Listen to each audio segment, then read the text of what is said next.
பாஸ்டாக்ஸ் நேயர்களுக்கு வணக்கம். மீண்டும் அண்ணன் உமாபதி அவர்களை சந்திப்பது பெருமகிழ்ச்சி. வணக்கண்ணே. வணக்கம். எப்படிண்ணா இருக்கீங்க? கொண்டு போயிடக்கூடாது. நான் யாரும் அவமதிக்கிறதுக்காகவும் இதை சொல்லுவேன். இப்போ நான் சொன்னேன், ஒரு உண்மைதானே அது. ஒரு நாய் ஒருத்தன் வளர்க்குறான், ஒரு கொள்ளைக்காரன். அது இதை விட தெளிவாக அதை சொல்ல முடியாது. நீங்கள் ரொம்ப அழகாக சொல்லிட்டீங்க. நான் நீங்கள் யாரையும் குறிப்பிட்டு சொன்னேன். உண்மை அதுதான். நாய் யார் சோறு போட்டாலும் அவங்களுக்கு தான் விசுவாசமாக இருக்கும். அவன் நல்லவனோ கெட்டவனோ. எஸ்பி வந்தாலும் பார்த்து குலைக்கும், ஏட்டு வந்தாலும் குலைக்கும், அடிச்சே போடும். ஆமாம், உண்மை. அதனால தான் கலைஞர் ஆட்சியில் போலீஸ்க்கெலாம் ட்ரௌசர்ன்றதை பேண்ட்டாக மாற்றினாங்க அந்த காலத்தில். ஏன்னா அவர்களுக்கு ஆபத்து இருக்குது. ஏன்னா நாய் கவுரை காஃப் மசில் தான் கவ்வும். ஸோ அந்த மாதிரிலாம் இருக்குது. இப்போ ஏதோ அந்த மாதிரிலாம் இருக்குது. அதனால் நீங்கள் அதை புரிஞ்சுக்கிட்டு நடந்துக்கிட்டீங்கன்னா நல்லதுன்னு சொல்லி அந்த தம்பியில் அனுப்பி விட்டேன். தம்பி இதுதான்ப்பா பேசிக்கு தான். நீங்கள் அவர் பாண்டிய பேட்டி கொடுக்குறாருன்றதுக்காக அதை என்கிட்ட கேட்டிங்கன்னா நான் இப்படி தான் நான் பதில் சொல்ல முடியும். நீங்கள் சொல்கிறதையும் ஒரு சேனலில் நான் பேசி சொல்ல முடியும். அது போய் எங்கே ரீச் ஆகுமோ அங்கே ரீச் ஆகும். சரி, அதனால் பார்த்துக்கலாம். பட் இந்த போராட்டம் ஒரு பக்கம் இப்படி நடக்குது, டெல்லியில் நடக்குது. அவங்க என்ன கோரிக்கை வைக்கிறாங்கன்னா, அந்த அமைச்சர் பதவி விலகணும் அப்படிங்கிறாங்க. உண்மையிலே அவர் விலகிட்டார். இவங்க விலகிட்டார். மாணவர்களின் நலம் கருதி அப்படின்னு சொல்லி அவர் சொல்லிட்டார். அங்கே போராடுறது அமைச்சர் பதவி விலகணும் தான். இங்கே போராடுறது தமிழ்நாட்டில் நீட்டை பேன் பண்ணணுங்கிறது. ரெண்டும் அது தொடர்ந்து இந்த போராட்டம். ஆனால் கோரிக்கை வேறு. இங்கே அதை முன்னிருந்து நடத்தியவர்கள் அப்படின்னு பார்க்கும்போது திரு பாரஞ்சித் அவர்கள் ஒரு மீட்டிங் ரேவதியெல்லாம் பேசுகிறாங்க. இந்த சனம் செட்டின்னு ஒரு பொண்ணு பேசுது. இதெல்லாம் காமெடி பீஸ். அது நல்லா தெரிஞ்சுக்கணும். நல்லா தெரிஞ்சுக்கணும். இப்போ வேர்ல்டு கப் ஃபுட்பால் எங்கே நடந்துச்சு? அமெரிக்காவில் நடந்துச்சு. மெக்சிகோ கனடாலையும் நடந்துச்சுல்ல. எல்லா இடத்துக்கும் தான். 3 நாட்டில் எல்லாம் 3 மெக்சிகோ கனடாவில் நடந்தது. வேர்ல்டு கப் ஃபுட்பால் அமெரிக்காவில் நடந்தது. ஃபைனல் நடந்ததுன்னு வச்சுங்க. ஓகே, ஆமாம், ரைட்டா. அது ஃபைனல் மேட்ச் விளையாடுறாங்க. தீ பிடிச்சி எரியும். ஆமாம். அங்கே லட்சக்கணக்கான ரசிகர்கள் லட்சக்கணக்கான ரூபா கொடுத்து டிக்கெட் கொடுத்து பார்த்துட்டு இருக்கான். அவன் அதை ஃபீல் பண்ணுவான். ஏன்னா அவன் களத்தில் இருக்கான். விளையாடுறவன் உயிரை கொடுத்து ஆடுவான். நம்ம நாடு ஜெயிக்கணும், நம்ம ஜெயிக்கணும் அப்படின்னு விளையாடுவான். அவனுக்குள்ள உணர்வு வேறு. அவனை வேடிக்கை பார்த்து உற்சாகப்படுத்துகிற ஸ்பாட்டில் போய் லட்சக்கணக்கில் டிக்கெட் எடுத்து வரிசையில் நின்று ரூமை போட்டு தங்கி பிஷா வாங்கி போகிற குரூப்புன்னு ஒன்று இருக்குது. அதே இது மெரினா பீச்சில் ஒரு பழைய துணியை கட்டி அந்த டிவியில் வர்றதை காட்டிகிட்டு இருப்பாங்க. அங்கே ஒரு 500 பேர் சேர்ந்து கை தட்டிகிட்டு இருப்பான். இதனால் யாருக்கு பிரயோஜனம்? அந்த 500 பேர்னால பிரயோஜனம் இல்லை. இதனால இது நிழலுக்கான கூட்டம். நிழலுக்கான கூட்டமோ விழலுக்கான கூட்டமோ செலவு பண்ணி பலாயிரம் கோடி செலவு பண்ணி நடத்துகிறவனுக்கு இவங்க மெரினா பீச்சில் ஸ்க்ரீன் போட்டு காட்டுறதுனால ஏதாவது பிரயோஜனம் உண்டா? அவங்களுக்கு தான் இல்லை பிளேயருக்கு ஏதாவது லாபம் உண்டா? வராது. இல்லை இவங்க இங்கே கைத்தட்டி கத்துறதுனால அந்த பிளேயர் உற்சாகமாவானா? ஆகாது. அதே தான் இது டெல்லியில் காலகாலமாக இந்த மாதிரி டிவியில் மேட்ச் பார்க்குற ஒரு விஷயத்தை கிரிக்கெட்டோ ஃபுட்பாலோ பார்க்குறத பொசுக்குன்னு அது எவனுக்குமே பிரயோஜனம் இல்லையே. பார்க்குறவன் வீட்டில் சின்ன டிவி இருக்கு இல்லை இருக்காது, அவன் பார்த்து கத்திட்டு சரக்கிற நம்மளுடைய சந்தோஷம், நம் சந்தோஷம் இல்லையா? அது யாருக்குமே பிரயோஜனம் கிடையாது. உங்கள் சந்தோஷம் பிரயோஜனம் கிடையாது, ஃபுட்பாலுக்கு பிரயோஜனம் கிடையாது. இல்லை நீங்கள் பார்த்து கை தட்டுறதுனால நிறைய பேர் ஃபுட்பால் பிளேயர் ஆயிடுவானா? அதுவும் கிடையாது. நீங்கள் பொழுதுபோகாமல் இது போய் இங்கே பார்த்துட்டு ஏதோ ஒரு கருத்து சொல்லிட்டு செய்துக்கிட்டு போகிறீங்க. அது எவன் மேலே தூப்புறீங்கன்னு எவனுக்குமே தெரியாது. புரியுதா? அந்த குரூப் தான் இதெல்லாம். சொல்லிட்டீங்க. ஆமாம். இதனால் என்ன பிரயோஜனம் இருக்குது? இப்போ டெல்லி போராட்டம்ன்றது டெல்லியில் ஜந்தர் மந்தரில் இறங்கி அடித்து பஞ்சாபிகள் உள்ளே இறங்கி எல்லாம் பண்ணதுனால தான் டெல்லியில் இந்த போராட்டம் வெற்றி பெற்றுச்சு. கரெக்டாக?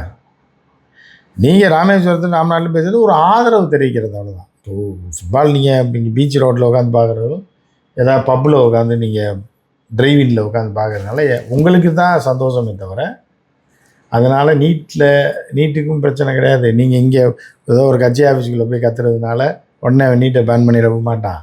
பெரும் போராட்டம் நடத்துகிறோன்னு நீட்டை பேன் பண்ண சொல்கிறேன். நீட்டை நெறிமுறைப்படுத்துக்கன்னு நான் சொல்கிறான். அப்போ நீங்கள் ஒரு வேஸ்ட் பீஸுன்றதை நீங்கள் புரிஞ்சுக்கணும்.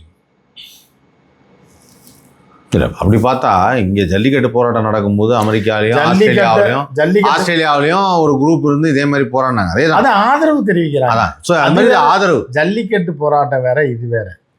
ஜல்லிக்கட்டு போராட்டத்தில் அமெரிக்காவில் போராட்டம் பண்ணாலும் அது இங்கே ரிஃப்ளெக்ட் ஆகும். ஆனால் அமெரிக்கா ஃபுட்பாலில் இது ரிஃப்ளெக்ட் ஆகுமா?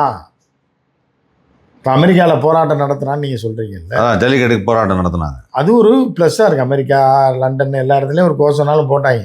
இப்போ தமிழர்கள் இங்கெல்லாம் வாழ்கிறவங்களாம் இருந்தாங்க. அது நேரடியாக தமிழர்களுக்கும் தமிழக அரசுக்கும் தொடர்புடையது. அவன் எங்கே பேசினாலும் அந்த அழுத்தம் இங்கேயும் வரும். அதான், ஆனால் ஆதரவு தான். ஆனால் இங்கே இருக்கிற ஃபுட்பாலோடைய அழுத்தம் அவனுக்கு தேவையே இல்லை. அவனுக்கு 1 லட்சம் பேர் உட்காந்து பார்த்துட்டு இருக்கான் ஸ்டேடியத்தில். டிக்கெட் எடுத்து பார்க்குறான். ஒரு டிக்கெட் 15 லட்சம், 14 லட்சம், 12 லட்சம். இப்போ நயன்தாரா கூட அவங்க ஹஸ்பண்டுக்கு கொடுத்து காசு கொடுத்து அனுப்பிவிட்டுருக்காப்புல பார்க்க சொல்லி. போய் பார்த்துருக்காப்புல சிவன். அது வேணால் இந்த மாதிரி போய் பார்க்கணுன்னு ஆர்வம் உள்ளவங்க போய் பார்க்குறாங்க அங்கே போய். அதனால அந்த டிக்கெட் காசுனாலும் அந்த உள்ள வீரர்களுக்கு போகும், இல்லை கிரவுண்டுக்கு போகும், இல்லை எவனுக்கும் ஒருத்தனுக்கு போகும் ஃபுட்பாலை முன்னேற்றுறது. நீங்கள் இங்கே உட்காந்து பீச் ரோட்டில் வெறும் 10 ரூபாய்க்கு சுண்டல் வாங்கிட்டு கமான் கமான் ரொனால்டோ ரொனால்டோ ரொனால்டினோன்னு கற்றுனீங்கன்னா எவனுக்கு ரொனால்டோ கேட்குமா? அது இது காமெடியான ஒரு அவ்வளோ. அதுக்கும் இந்த போராட்டத்துக்கும் அதை தான் சொல்கிறேன். எந்த பிரயோஜனமும் கிடையாதுன்னு நீங்கள் இவங்க ஆக்சுவலாக அவங்க சங்கர் படத்தில் சொல்லுவாங்க, ஒரு குவார்ட்டர் வாங்கிட்டு 3 பேர் பிடிச்சிட்டு இருப்பாங்க.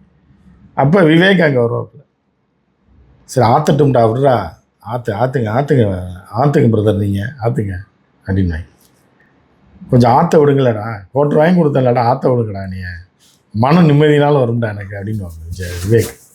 அந்த மாதிரி இதில் பொங்கல் சாப்பிட்டா எங்கேயா போய் பொங்கணும்ல, அதுக்காக மன நிம்மதிக்காகவா? மன நிம்மதிக்காக அவங்களாம் இப்போ விஜய் ஆட்சியை பற்றி ஏதாவது சொல்லணும், 7 அமைச்சர் போட்டு எந்த பிரயோஜனம் இல்லைன்னு சொல்லணும். எங்கே போய் சொல்லுவீங்க? இந்த மாதிரி வீட்டில் பேசினேன் சுடுதண்ணி தூக்கி ஊற்றி விட்டுறாங்க, உனக்கு இதே வேலை போச்சுன்னு. ஆஃபீஸில் பேசினாலும் எப்பயும் அந்த 10 பேர்ட்ட அதை தான் நம்ம பேசிகிட்டு இருக்கோம். அப்போ நம்ம எங்கேயாவது போய் ஆற்றணும். இப்படிதான் இதுக்காக பல பேர் இருப்பாங்க தெரியுமா? நீங்கள் சினிமாலன்னு இல்லை, ஜென்ரலாகவே பார்த்தீங்கன்னா நம்ம சொல்கிறது எவனுமே கேட்க மாட்டான். அப்படிங்கும்போது என்ன பண்ணுவான்னா 250 ரூபாய்க்கு 500 ரூபாயா ரெடி பண்ணுவான். எதுக்குன்னா ஒருத்தனை எவனையாவது கூப்பிட்டு போய் அவனுக்கு ஒரு குவார்ட்டரை வாங்கி கொடுத்து ஆற்றுறதுக்கு. அது இருக்க மாட்டான், வாங்கி கொடுக்கலன்னா இருக்க மாட்டான். அதுவும் பாதியில் ஓடி போயிடுவான்னு என்ன பண்ணுவாங்கன்னா முதல்ல ஒரு குவார்ட்டர் வாங்கி பாதி அடிப்பாங்க. ஏன்னா முன்னாடியே ஒரு குவார்ட்டர் அவன் உங்களுக்கு ஒன்று எனக்கு ஒன்று வாங்க பேசலான்னு கூப்பிட்டிங்கன்னா நீங்கள் டப்புன்னு 2 ரவுண்டு அடிச்சுட்டு பிரதர் ஒய்ஃப் ஃபோன் பண்ணுறாங்கன்னு கிளம்பிடுவீங்க. அதுக்காக என்ன பண்ணுன்னா ஒரு குவார்ட்டரை வாங்கி அதை மூடியவே திறக்காமல் இருங்க சைடிஷ் ஆர்டர் பண்ணிடுவோன்னு சொல்லி ஒரு 20 நிமிஷம் உங்களை கொலையாக கொன்று எடுத்தவொடனே சரி பிரதர் உடைங்க அடுத்த ரவுண்டை போடுவோம் அப்படிங்கும்போது அவன் போகவும் மாட்டான். ஏன்னா கண் முன்னாடி குவார்ட்டர் வாங்கிட்டான், இன்னொரு குவார்ட்டர் வாங்க போகிறான், முட்டை பொரியல் ஆர்டர் பண்ணிட்டான், கிளாஸு சொல்லிட்டான், சோடா சொல்லிட்டான். இதுக்கு மேலே நம்ம போனோம்னா கடையை வேறு சாத்திட்டானா இன்றைக்கி காசு ரெடி பண்ண முடியாது. அவன் நின்றுட்டே இருப்பான். இவன் உலக வரலாறு பூரா பேசுவான். ஏன்னா இவனால் ஆற்ற முடியாது தான் 250 ரூபா கடனை வாங்கி எக்ஸ்ட்ரா இவனுக்கு சேர்த்து வாங்கிட்டு வந்துருக்கு.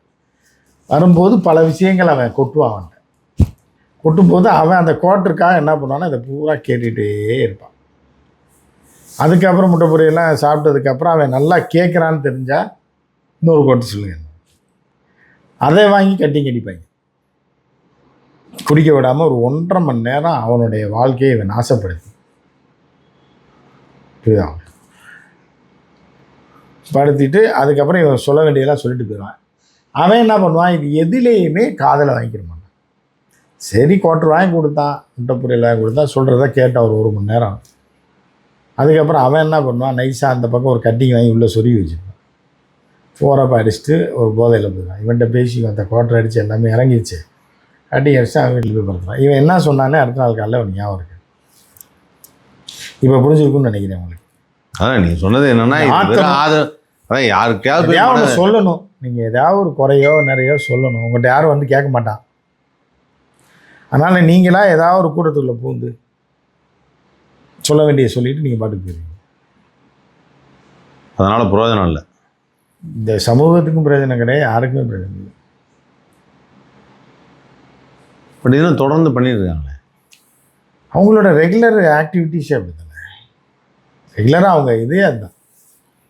பாதி பேர் போயிட்டாங்க, மிச்ச பேர் பண்ணிட்டு சிலர் என்ன பண்ணுறாங்க, சமூக ஆர்வலரில் ரேவதி, நடிகை ரேவதி வந்தாங்களா, ஆமாம், அவங்க சமூக ஆர்வலர். தேசத்தில் வந்து ஏதாவது மோசம் நடந்தாலே அவங்க வந்துடும். இவங்க ரகுவரன் ஒய்ஃபு ரோகிணி இவங்க நாசர் அண்ணன் ரொம்ப நல்ல மனுஷன். அவருக்கு ஒரு ஒய்ஃப் இருக்காங்களே. இவங்களாம் வந்து என்னென்னா சமூகத்துக்கு மேலே ரொம்ப அக்கறை உள்ளவங்க. ஏதாவது ஒரு பிரச்சனைனா உடனே வந்துடுவாங்க. நீங்கள் பார்த்துருப்பீங்க 3 பேர். ஆமாம், அந்த வகையில் அவங்களும் அவங்களோட கருத்துக்களை பதிவு செய்யும். நீங்கள் குறையா சொல்ல முடியாது. ஸோ ஆக மொத்தம் அவ்வளோதான். அது இதுக்கு நடுவில் ராஜ்மோகனை வேறு டவுன் சொல்லியிருக்காங்க. அதான் எவனையாவது ஒருத்தனை போட்டு பராண்டி வைக்கணும்ல. எவனையோ ஒருத்தனை போட்டு நம்ம ஏதாவது சொரிஞ்சு பராண்டி அவனை கிழிச்சு விட்டு, சட்டைக்கிட்டே கிழிச்சு விட்டு. இப்போ நீங்கள் சாவு ஊர்வலத்தில் பார்த்துருக்கீங்கல்ல, சம்மந்தமே இருக்காது, ஒருத்தர் செத்து போயிடுவான். பெரிய தள்ளவாரியாக இருப்பான், குடியார் நாயாக இருப்பது. ஆனால் கொஞ்சம் வண்டி இட்டி விட்டு காசு வச்சுருக்கோம்.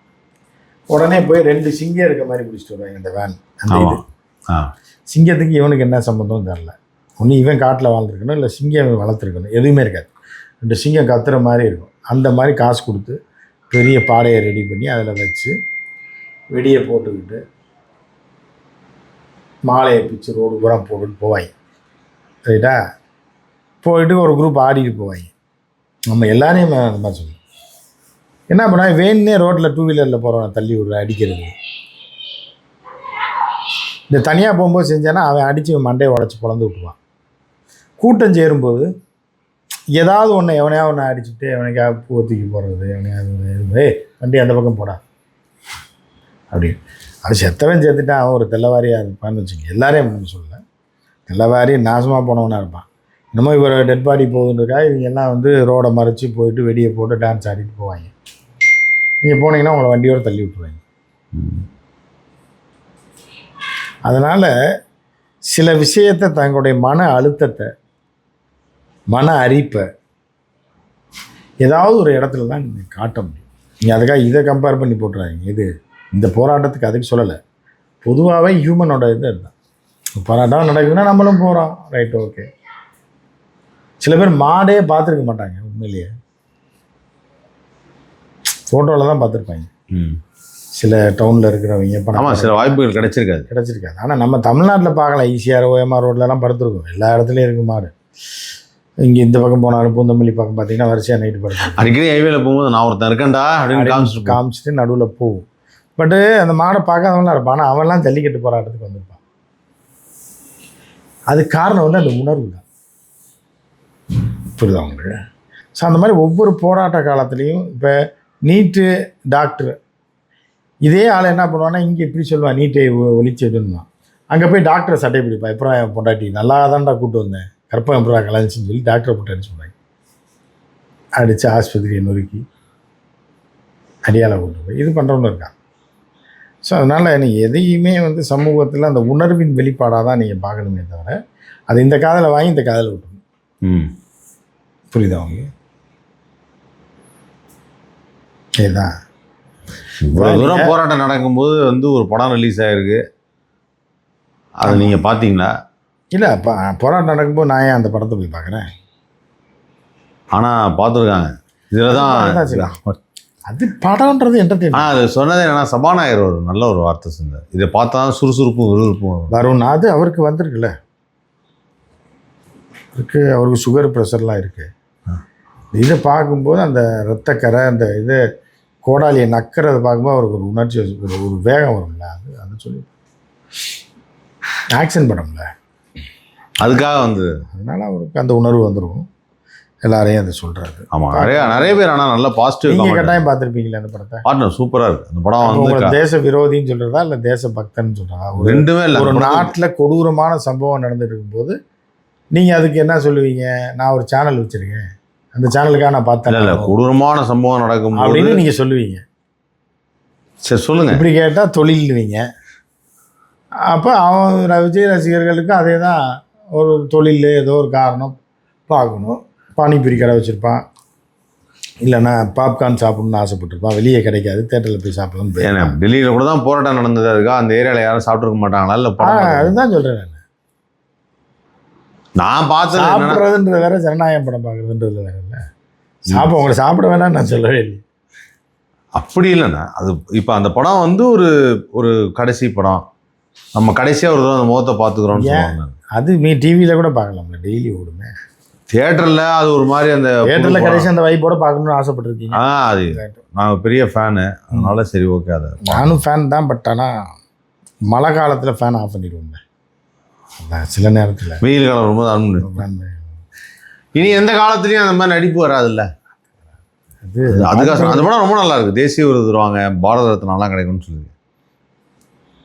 விசாகாரனில் வந்து நல்லா நடித்ததுக்காக தேசிய விருது தான் தெரியுமா எம்ஜிஆருக்கு. அது போன்ற இந்த படம் தேசிய விருது. ஏன்னா சிவாஜி கணேசன் வந்து சிவாஜி கணேசனோட பெட்டர் ஆக்டர் எம்ஜிஆர் தாங்கிறத நார்த்தில் முடிவே பண்ணிட்டாங்க. அப்போ தான் இந்த தேசிய விருது தராங்க.